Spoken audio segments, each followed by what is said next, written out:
South India shopping mall, the wedding మంత్ర, సరికొత్త wedding collection, south India shopping mall. మీరు మోకాళ్ళ నొప్పులతో బాధపడుతున్నారా? కింద కూర్చోలేము, ఎక్కువ ఎక్సర్సైజెస్ చేయలేము, ఆసనాలు చేయలేము, ఫ్లెక్సిబిలిటీ లేదు, అయినా కూడా మీ మోకాళ్ళ నొప్పులు ఈ సింపుల్ ఎక్సర్సైజెస్తో తగ్గించుకోవచ్చు. అది ఎలాగో చూద్దాం. నేను మీ Hima, advance yoga trainer and nutritionist. Welcome to I dreams. So మీరు బెడ్ మీద కంఫర్టబుల్గా కూర్చోండి. ఏజ్ అయిపోయిన వాళ్ళు 75 years, 85 years, 80s, ఏ ఏజ్ అయినా సరే చక్కగా ఈ ఎక్సర్సైజ్ చేసుకుని మోకాళ్ళ నొప్పులు తగ్గించుకోవచ్చు. అది ఎలా చేయాలి అంటే, మీరు బెడ్ మీద అయినా కిందైనా కూర్చోండి.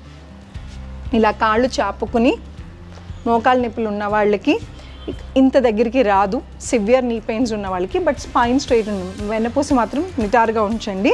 ఇక్కడ దాకా వస్తే ఇక్కడ దాకా, ఎంత దగ్గరికి వస్తే అంత దగ్గరికి. వేళ్ళని ఇలా పైకి లిఫ్ట్ చేసి మీ కాళ్ళ వేళ్ళని ఇలా ప్రెస్ చేయండి. 1 2 3. బాగా మోకాళ్ళ నొప్పులు ఉన్న వాళ్ళకి వేళ్ళు ప్రెస్ చేయగానే ఇక్కడ మోకాళ్ళు నొప్పి వస్తుంది, బట్ ఏమీ కాదు, చేయగా స్లోగా తగ్గిపోతుంది. అలానే కుడి కాలుతో ఇలా కాలు ఫోల్డ్ చేసుకుని వేళ్ళని మాత్రమే ప్రెస్ చేయండి. ఇది ఎంత దగ్గర తీసుకొస్తే అంత ఎఫెక్టివ్గా పనిచేస్తుంది. కానీ బాగా మోకాలు నొప్పి ఎక్కువ ఉంది, మోకాలు గుజ్జు అరిగిపోయింది, లేకపోతే స్వెల్లింగ్ ఉంది అనుకున్న వాళ్ళకి కొంచెం దూరంలో పెట్టి కూడా చేయొచ్చు. కానీ ఇక్కడ మడాలు కిందే ఉండాలి, వేళ్ళు పైకి ఉండాలి. ఇలాగా కుడి కాలుతో ఒక 10 times స్టార్ట్ చేసి ఎడమ కాలుతో ఒక 10 సార్లు చేయండి. ఇలాగా పెంచుకుంటూ వెళ్ళండి. ఈరోజు 10 సార్లు చేస్తే రేపు 20 సార్లు. ఇలాగ స్లోగా పెంచుకుంటూ వెళ్తే మోకాళ్ళు స్ట్రెంగ్త్ పెరుగుతాయి. మోకాళ్ళ నొప్పులకి ఇది చాలా మంచి ఎక్సర్సైజ్. చూసారు కదా ఎంత సింపుల్గా ఉందో, కానీ అంతే ఎఫెక్టివ్గా పనిచేస్తుంది. రెండో ఎక్సర్సైజ్ చూద్దాం. దానికోసం డైరెక్ట్గా కూడా మనం చేసుకోవచ్చు. ఫస్ట్ మేము సింపుల్గా డైరెక్ట్గా ఎలా చేయాలో చూపిస్తా. ఇలానే బెడ్ మీద కూర్చుని స్పైన్ని నిటారుగా ఉంచి మోకాళ్ళు ఏవైతే ఉన్నాయో స్ట్రెంథనింగ్ చేయాలి. గట్టిగా ఒత్తినట్టు ప్రెస్ చేయండి. రిలీజ్. ఇది ఎస్పెషల్లీ ఈ మోకాలు మధ్యలో ఇక్కడ గుజ్జు అరిగిపోతుంది కదా, అలాంటి వాళ్ళకి ఇది బాగా పనిచేస్తుంది.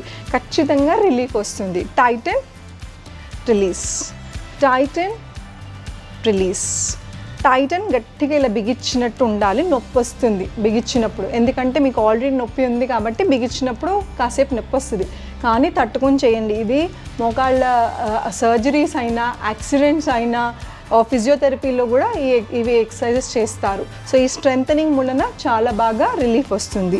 అండ్ ఇంకా సివియర్గా ఉంది, టైటనింగ్ చేయలేము అనుకుంటున్న వాళ్ళు ఇలా టవల్ కానీ ఏదన్నా పిల్లో కానీ ఇలా రోల్ చేసుకుని మోకాలు కింద పెట్టుకుని చేయండి.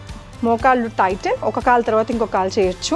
మీకు ఇబ్బందిగా ఉంటే కాళ్ళు టైటన్ చేసి రిలీజ్, మళ్ళీ అగైన్ టైటన్, రిలీజ్, టైటన్ చేసి కూడా ఒక 10 seconds ఆగండి. 1 2 3 4 5 6 7 8 9 10. రిలీజ్, మళ్ళీ టైటన్. 10 seconds ఎక్కువ అవుతుందంటే 5 seconds. సో ఇది సింపుల్ ఎక్సర్సైజ్. ఇలాగే ఎడమ కాలుతో కూడా చేయండి. టైటన్, 10 కౌంట్ చేసింది, release, again Titan, release. So ఇలా చేస్తే ఖచ్చితంగా మీ మోకాళ్ళల్లో స్ట్రెంగ్త్ పెరుగుతుంది. అండ్ ఈ టైటన్ రిలీజ్ అప్పుడు మీ ఏదైతే పట్టు కోల్పోతుందో మోకాళ్ళ దగ్గర, ఆ పట్టు ఆ చుట్టూ ఉన్న మసిల్ స్ట్రెంగ్త్ పెరుగుతుంది. ఆ స్ట్రెంగ్త్ పెరిగినప్పుడు మీ మోకాలకి అది గ్రిప్ ఇస్తుంది, అంటే సపోర్ట్ చేస్తుంది. సో మీకు ఇలాగ సింపుల్ బెడ్ మీద పడుకుని ఎప్పుడు టైం దొరికితే అప్పుడు మీరు ఇలాగ కూర్చుని యోగా కోసమని ఒక అరగంట కూర్చుని కేటాయించి చేయాల్సిన అవసరం లేదు. మీరు టీవీ చూస్తూ కూడా అలాగా కూర్చుని కాళ్ళు బిగించి వదలండి. ఖచ్చితంగా మీ నడకలో తేడా వస్తుంది, నొప్పి కూడా తగ్గుతుంది. ఈ ఎక్సర్సైజ్తో పాటు ఇంకొక ఎక్సర్సైజ్ ఉందండి. అది కూడా మోకాళ్ళని మనం ఎంతవరకు వీలైతే అంతవరకు మన దగ్గర తెచ్చుకుని ప్రెస్. Next leg. ఇందాక టోస్ ప్రెస్ చేసాం, ఇది జస్ట్ ఇప్పుడు మనం దగ్గర తెచ్చుకుని కాసేపు అలాగ ఉంచుతున్నాం. ఎందుకంటే ఈ ఎక్సర్సైజ్ అప్పుడు చాలామంది మోకాళ్ళ నొప్పులప్పుడు ఏం చేస్తారు, నొప్పి వస్తుందని కాల్ని ఇలా పెట్టేసి ఉంచేస్తాం. సో ఇది ఇలాగే అలవాటైపోయి బీసికిపోతుంటాయి ఎక్కడికక్కడ.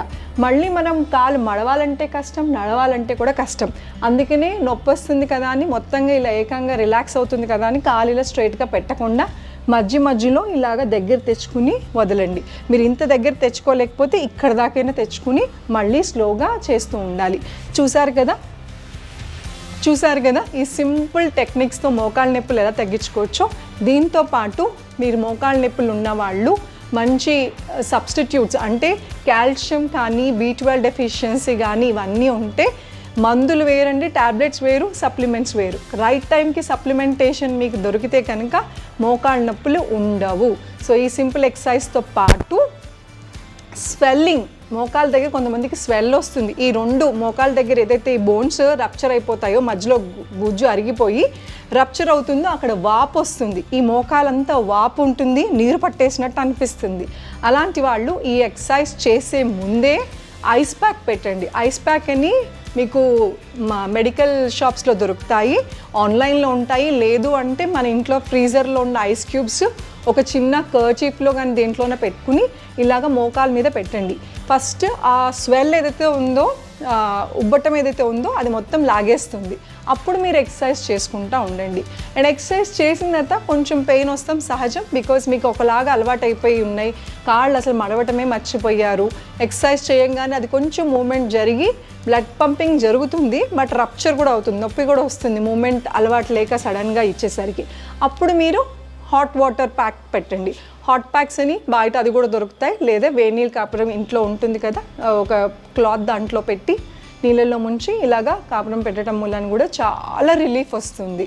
సో ఈ hot pack therapy, ice pack థెరపీతో పాటు ఈ ఎక్సర్సైజెస్, సింపుల్ ఎక్సర్సైజెస్, ఇది ఎస్పెషల్లీ ఎవరైతే కింద కూర్చోలేరు, నడవెళ్ళటం కూడా కష్టమైపోతుంది, ఏజ్డ్ అయిపోయిన వాళ్ళు, ఇలాంటి వాళ్ళకి చాలా సింపుల్గా చేసే ఒక సింపుల్ టెక్నిక్స్, ఇంట్లో చేసే ఈ సింపుల్ టెక్నిక్స్.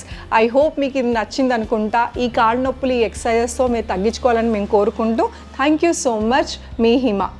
మీ ఆన్లైన్ క్లాసెస్, యోగా క్లాసెస్ కోసం మీరు కింద స్క్రోల్ అవుతున్న నెంబర్కి కాంటాక్ట్ చేయొచ్చు.